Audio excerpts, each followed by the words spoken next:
Assalamualaikum warahmatullahi wabarakatuh. Waalaikumsalam warahmatullahi wabarakatuh. Baiklah anak-anak, untuk ketua kelas hadir semua. Hadir, Bu.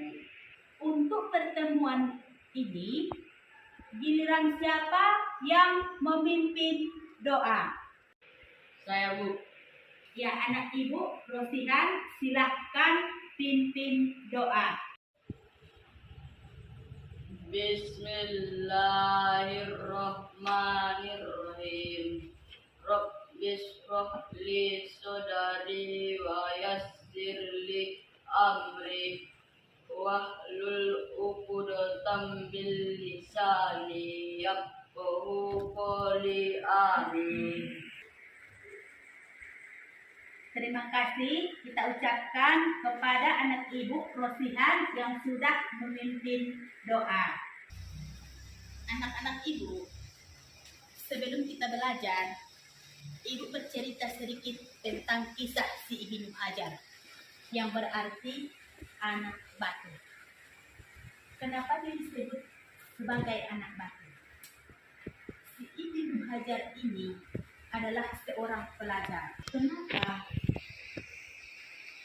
Batu yang sebesar ini dan sekeras ini bisa berlubang dikarenakan air hujan. Sedangkan saya, hati dan pikiran saya itu tidaklah sekeras batu ini. Maka kembalilah si Ibnu Hajar ke sekolah. Ditemuinya lagi gurunya. Disampaikan apa yang ada di pikirannya. Dengan senang hati, guru memberikan izin kembali agar si Ibnu Hajar ini bersekolah.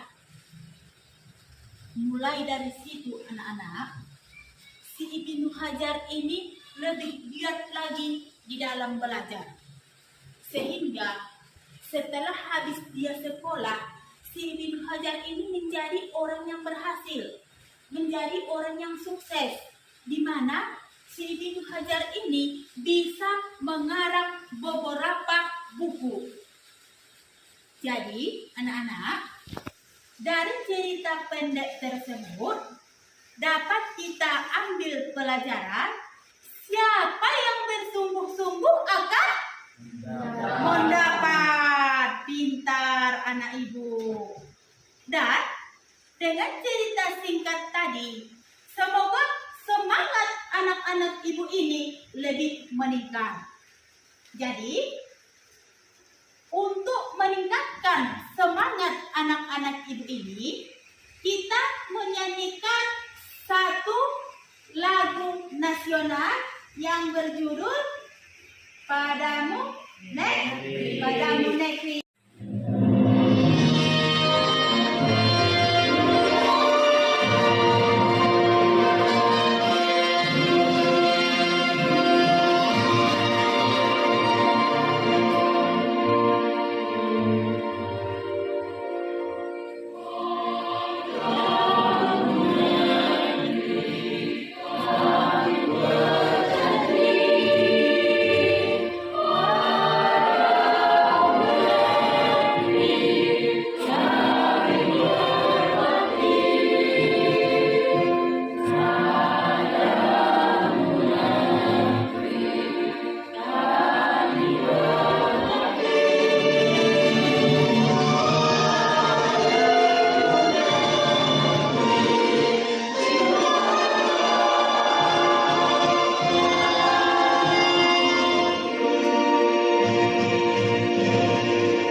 Jadi anak-anak, semoga dengan kalian mendengarkan cerita singkat tadi dan kita menyanyikan lagu nasional, kita lebih bersemangat di dalam pembelajaran ya. Untuk tugas minggu yang lewat yang dikerjakan di rumah, ketua kelas tolong dikumpul tugasnya. Baik.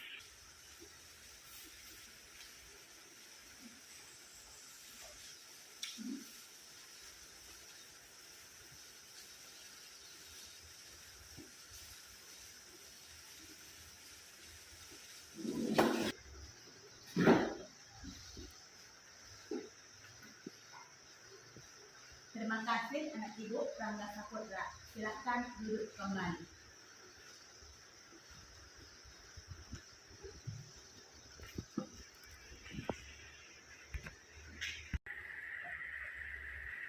Bentar, anak-anak.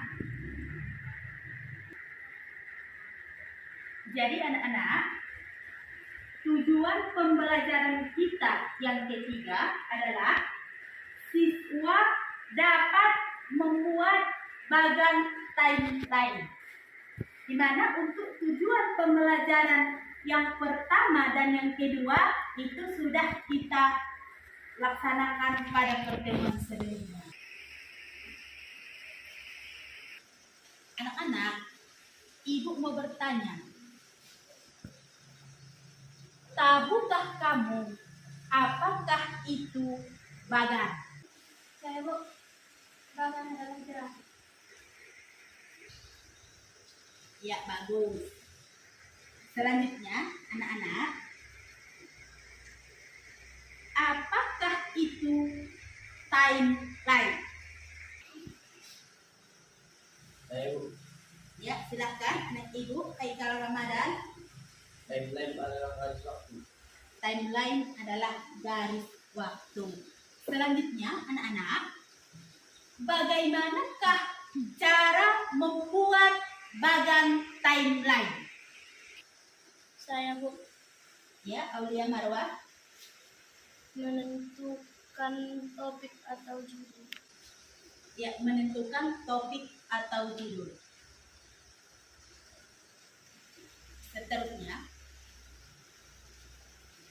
bagaimanakah cara membuat bagan timeline? Saya Ya, silakan anak ibu. tuliskan peristiwa dan waktu secara singkat dan jelas. Anak-anak ibu, untuk pertemuan ini di dalam kegiatan pembelajaran silahkan bentuk kelompok sesuai kelompok pada pertemuan sebelumnya. Baik, Bu.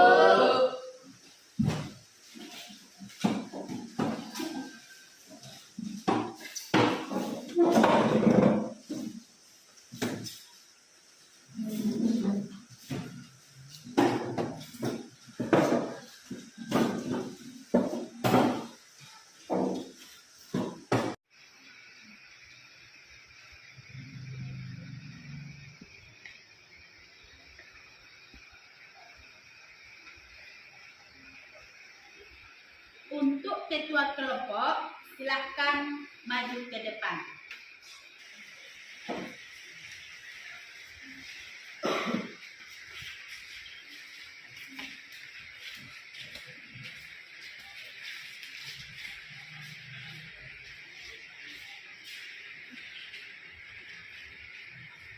Diskusikan apa tugas dari masing-masing kelompok. Silahkan.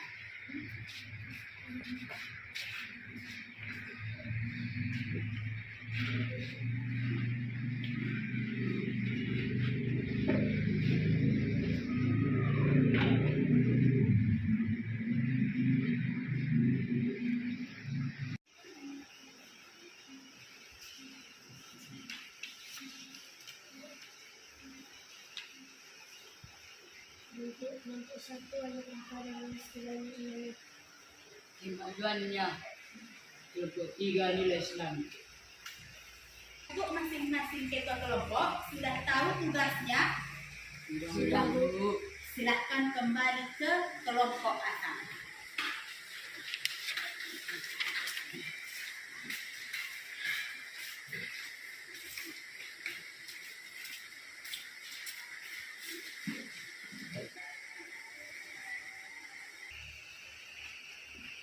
Bagaimana anak-anak tugasnya?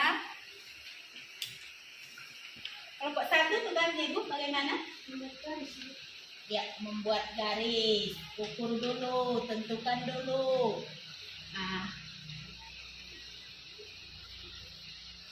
Kelompok 2? Mencari informasi dari buku. Iya, cari informasi dari buku, baru nanti buat dia ke bentuk bagan. Kelompok 3 itu tugasnya bagaimana? Sedang mengerjakan, Bu. Ya, sedang mengerjakan. Ingat anak-anak, di dalam kerja kelompok, kerjasama itu sangat diperlukan. Jangan sama kerja. Beda kan pengertiannya? Bekerja sama dengan sama kerja. Bagaimana anak-anak? Tugasnya sudah siap? Sudah, Bu.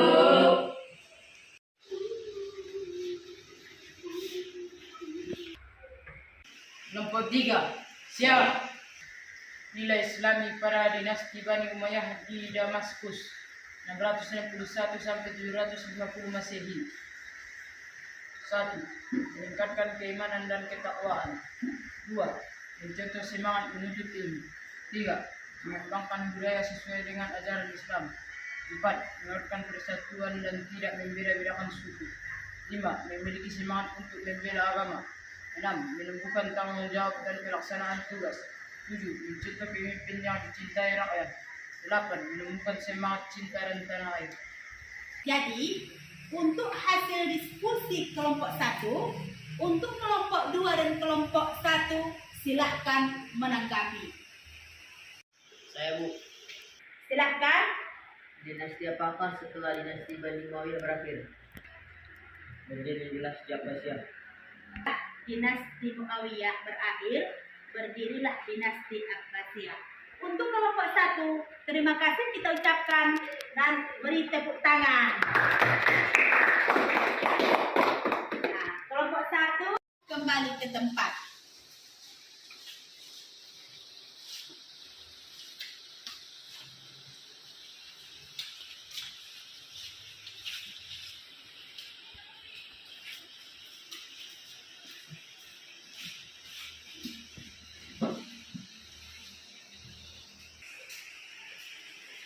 Kelompok 2, silahkan maju.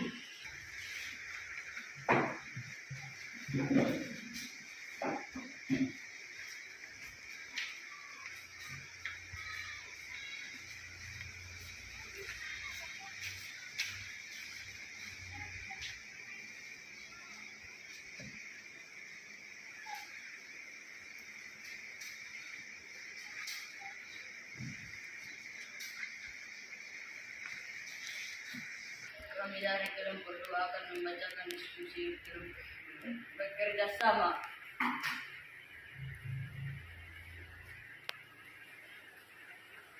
Kemajuan pada masa dinasti Bani Umayyah 661 sampai 750 Masehi. 1. Pemerintahan. 2. Hukum. 3. Sosial. 4. Ekonomi. 5. Keagamaan. 6. Pendidikan.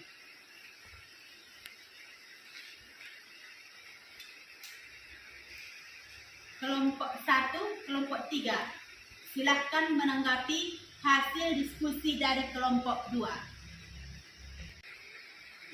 Saya, Bu. Silahkan dari kelompok 3.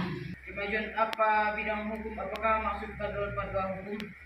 Fatwa hukum adalah pertanyaan yang berkaitan dengan hukum. Ya, itu adalah pertanyaan yang berkaitan dengan hukum. Terima kasih untuk kelompok 2 yang sudah membacakan hasil diskusinya. Kita beri tepuk tangan. Silahkan kembali ke tempat.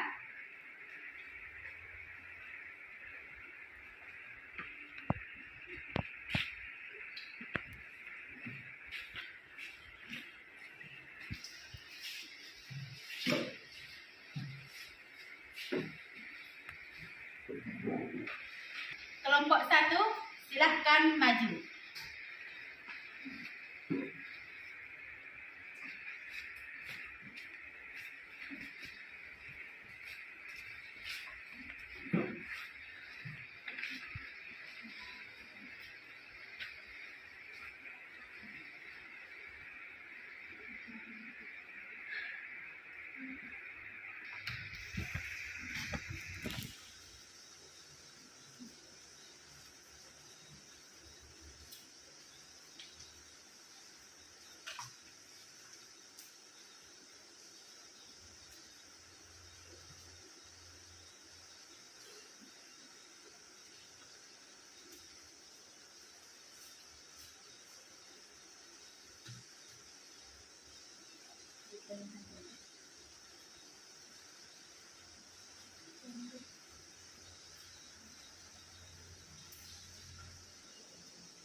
Kami dari kelompok 1 akan membacakan hasil diskusi. Kelompok 1 Berani.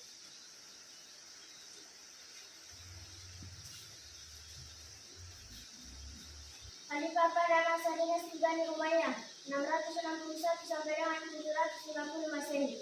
1. Muawiyah bin Abu Sufyan, pendiri dinasti Bani Umayyah dan khalifah pertama. 2. Walid bin Abdul Malik, menjadikan bahasa Arab menjadi bahasa resmi negara. 3. Umar bin Abdul Aziz, mengakhiri perang saudara Islam. 4. Marwan bin Muhammad, masa berakhirnya dinasti Bani Umayyah.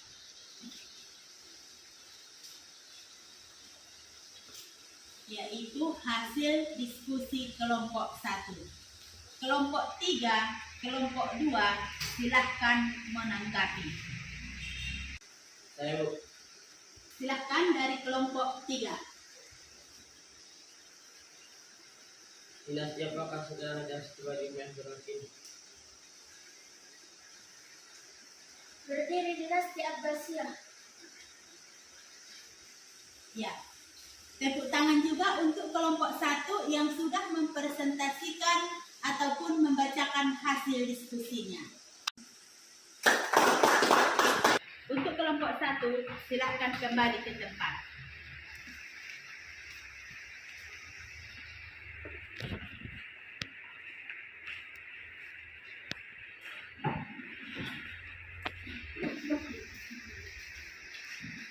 Anak-anak, semua sudah kembali ke tempat? Sudah, Bu. Kita ambil kesimpulan dari pelajaran ini, di mana pada tujuan pembelajaran yang ketiga, kalian bisa membuat bagan timeline. Tetapi pada materi ini, yang kita pelajari bukanlah dia bentuk bagan timeline. Di sini, pembelajaran pada materi peradaban Timur Islam di Damaskus pada tahun 661 sampai 750 Masehi dibuat dia dalam bentuk bagan timeline. Di sini Ibu jelaskan sedikit pengertian bagan timeline itu adalah garis waktu yang membentuk urutan secara kronologis yang merujuk pada hal masa lalu. Apakah fungsi bagan timeline itu? Dengan menggunakan bagan tersebut, satu pekerjaan itu akan menjadi lebih terarah. Kemudian, bagaimanakah langkah-langkah membuat bagan timeline? Yang pertama tadi adalah menentukan topik. Yang kedua itu adalah membuat daftar peristiwa. Baru langkah selanjutnya itu membuat rangka kerja, diukur dari titik awal sampai titik akhir. Kemudian peristiwa dan waktu dibuatlah dia secara singkat dan jelas. Bentuk bagan timeline untuk materi ini tujuannya agar memudahkan siswa atau anak-anak ibu ini lebih mudah memahami materi ini. Sampai di sini sudah paham? Sudah, Bu. Jadi anak-anak ibu, untuk pertemuan selanjutnya, insya Allah minggu depan itu kita beda materi. Dengan pembelajaran kita yang sudah selesai, maka kita bersyukur kehadirat Ilahi Rabbi dengan mengucapkan hamdalah.